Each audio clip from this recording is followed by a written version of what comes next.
بسم اللہ الرحمن الرحیم۔ السلام علیکم ناظرین، حکومت پنجاب کی اوپن ڈور پالیسی پر عمل درآمد کے سلسلہ میں ڈپٹی کمشنر فیصل آباد محمد علی نے اپنے دفتر کے باہر کھلی کچہری لگائی اور مختلف محکموں کے متعلقہ لوگوں کے مسائل سن کر متعلقہ محکمے کے افسران کو لوگوں کی داد رسی کی ہدایات جاری کی۔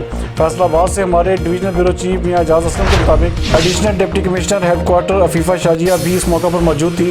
ڈپٹی کمشنر نے درخواست گزاروں سے کہا کہ ضلعی انتظامیہ ان کے مسائل کے حل کے لیے سنجیدہ اقدامات کر رہی ہے اور اس سلسلے میں ضلعی محکموں کی کارکردگی کی بھی مانیٹرنگ جاری ہے۔